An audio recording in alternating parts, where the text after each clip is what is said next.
ابو جہل کے بعد قریش کا سردار ابو سفیان کو بنایا گیا۔ یہ بنو امیہ سے تھے، تبھی بنو امیہ اپنے آپ کو اور بھی محترم سمجھنے لگے۔ اللہ کے رسول نے جب اللہ کا دین لوگوں تک پہنچایا تو ابو سفیان اور ان کے ساتھی بار بار اللہ کے رسول کی توہین کرنے لگے کہ قریش کے سردار ہم ہیں اور ہم اس ہاشمی نبی کو تسلیم نہیں کرتے۔ بس یہ بغض قائم ہی تھا کہ انہوں نے اللہ کے رسول کو قتل کرنے کا ارادہ کر لیا۔ اللہ نے اپنے رسول کو حکم دیا کہ وہ ہجرت کر لیں، تو بس اللہ کے رسول نے مکے سے مدینے کی طرف ہجرت کر لی اور اللہ کے دین کو پھیلانے لگے، یہاں تک کہ ابو سفیان نے مکے والوں کو جمع کر کے اللہ کے رسول سے جنگ کی جو بدر کے کنویں کے پاس تھی۔ اس جنگ میں اللہ کی مدد مسلمانوں کے ساتھ تھی اور یوں ابو سفیان اور مکے کے لوگوں کو شکست ملی۔ بس بدر کی شکست کے بعد ابو سفیان کی بیوی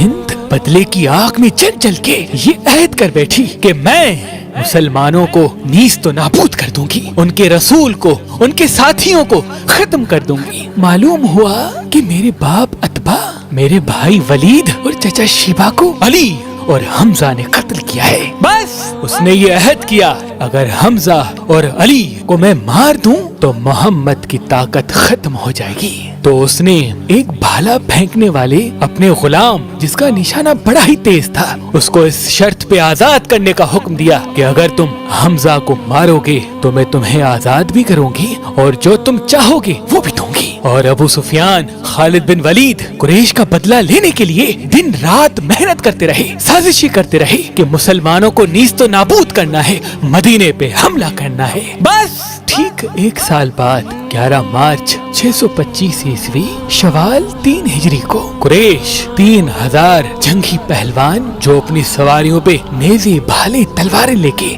مدینے کی طرف روانہ ہوئے۔ اللہ کے رسول کو جیسے ہی یہ خبر ملی تو اللہ کے رسول نے یہ چاہا کہ مدینے میں رہنے والوں کو کوئی تکلیف نہ ملے، تو آپ 1000 لشکر کے ساتھ کوہ احد پہ آ گئے۔ تبھی اس جنگ کو جنگ احد کہتے ہیں۔ بالآخر 23 مارچ سن 625 عیسوی ہفتے کے دن قریش اور مسلمان ایک دوسرے کے مدِ مقابل آنے لگے۔ اللہ کے رسول تمام اصحاب کو پہاڑ کے چاروں طرف اپنی اپنی جگہ سنبھالنے کے لیے فرما ہی رہے تھے کہ اتنی دیر میں خزرج قبیلے کا سردار عبداللہ ابن ابی اپنے 300 ساتھیوں کو لے کے مدینے واپس چلا گیا اور یوں مسلمانوں کے فوج کی تعداد 700 رہ گئی۔ مسلمان لشکر کے مغربی جانب ایک پتھریلی پہاڑی تھی۔ اس پہاڑی پہ اللہ کے رسول نے 50 تیر انداز کا ایک دستہ متعین کر دیا تھا اور یہ فرمایا تھا مسلمان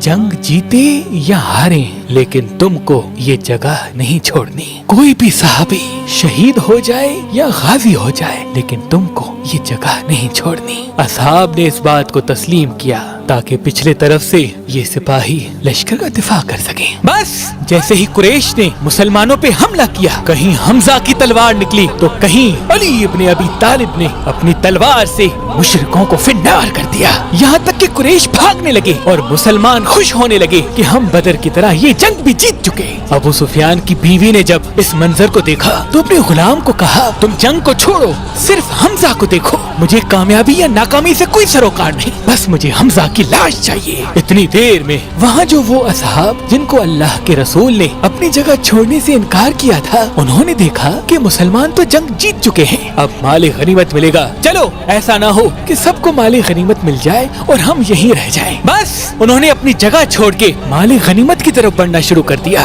جیسے ہی پچھلی طرف سے درہ خالی ہوا تو قریش کے ایک دستے کے سالار خالد بن ولید نے پچھلی طرف سے حملے کرنے کا ارادہ کیا اور جیسے ہی وہ اپنی فوج کو لے کے پچھلی طرف سے آیا تو آگے سے قریش اور پیچھے سے بھی قریش، بیچ میں مسلمان کبھی پچھلے کفار سے لڑتے ہیں، کبھی آگے والے کفار سے لڑتے ہیں، اور اتنے میں وہ جو تیر انداز جو جناب حمزہ کا نشانہ لے رہا تھا اس نے جناب حمزہ کو نیزہ دے مارا۔ بس جناب حمزہ کا زمین پہ گرنا تھا جیسے کوئی شیر زمین پہ گر گیا۔ مسلمانوں میں واہ ویلا کی صدائیں عام ہو گئیں اور کفار خوشی سے جھومنے لگے. کہیں سے آواز آئی کہ حمزہ شہید ہو گئے. مسلمانوں نے بھاگنا شروع کر دیا. اتنی دیر میں کسی نے اللہ کے رسول کے چہرے مبارک کا نشانہ لیا اور آپ صلی اللہ علیہ وآلہ وسلم کے چہرے مبارک پہ کسی شیطان کا پتھر آ لگا. بس اللہ کے رسول کے چہرے پہ پتھر کا لگنا تھا. اللہ کے رسول کے دانت شہید ہو گئے. آپ جیسے ہی بے ہوشی کے عالم میں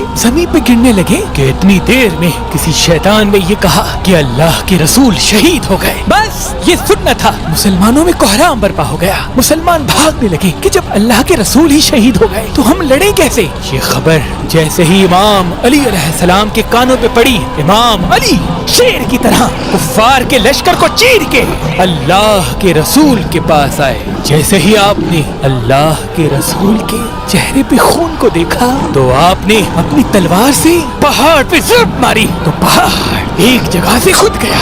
امام علی علیہ السلام نے اللہ کے رسول کو اس کھدے ہوئے پہاڑ کی جگہ پہ بٹھایا اور ایک علی پورے قریش سے مقابلہ کرنے لگے. بس ایک طرف علی کی تلوار تھی، علی کی طاقت تھی، اور دوسری طرف قریش کے سارے بہادر. بس کسی کا سر، کسی کے پاؤں، کسی کے ہاتھ زمین پہ گرتے رہے اور کفار میں کوہرام برپا ہو گیا. کوئی اللہ کے رسول کے قریب نہیں آ سکتا. امام علی علیہ السلام اللہ کے رسول کی حفاظت کر رہے ہیں کہ اتنی دیر میں امام علی علیہ السلام کی تلوار ٹوٹ گئی. بس تلوار کا ٹوٹنا تھا.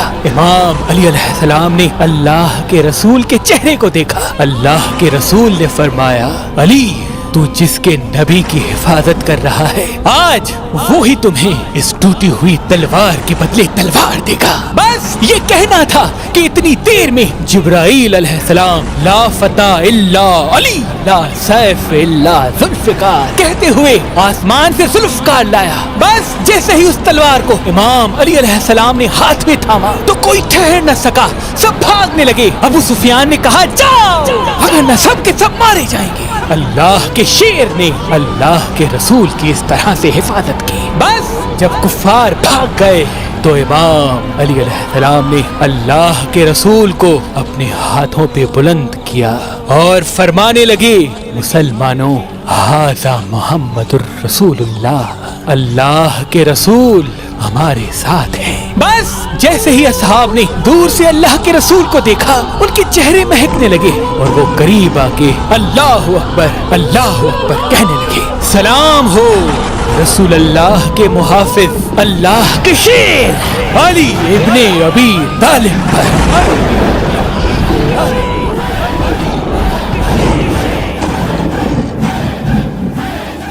اللہ کے ولی حضرت شاہ شمس تبریز نے فرمایا کہ حسینی عقیق پہننے سے نظر، تعویذ، جادو انسان پہ اثر نہیں کرتے اور انسان کے کاموں میں رکاوٹیں ختم ہونے لگتی ہیں. تو ابھی ہماری ویب سائٹ مہربانی.com پہ آئیں اور یہ پتھر حاصل کریں. آپ اپنا لکی پتھر ہماری اپلیکیشن جو گوگل پلے اسٹور اور آئی فون ایپ اسٹور پہ موجود ہے ان سے بھی حاصل کر سکتے ہیں. مزید معلومات کے لیے ہمارے نمبر پہ کال کریں. اللہ آپ کو سلامت رکھے. اللہ آپ کو سلامت رکھے. اللہ